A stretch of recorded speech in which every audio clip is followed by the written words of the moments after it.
we are going to make pizza rolls. All you need to make pizza rolls is a bag of pizza rolls, a microwave-safe plate, and a microwave. First, you take out 6 pizza rolls.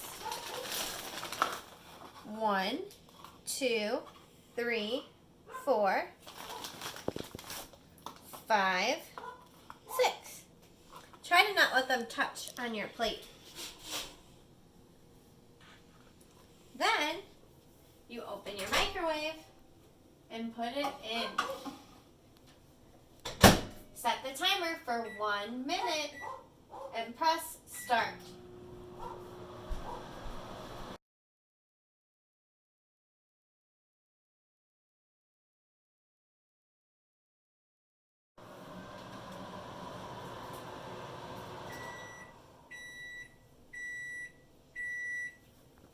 When the timer goes off, you can open the door of the microwave.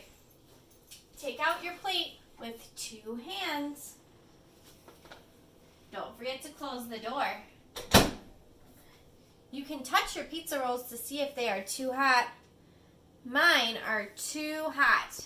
I need to wait.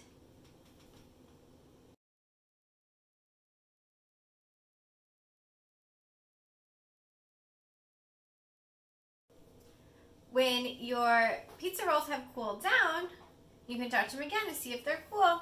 And when they're cool, you can pick them up and take a bite. Yum!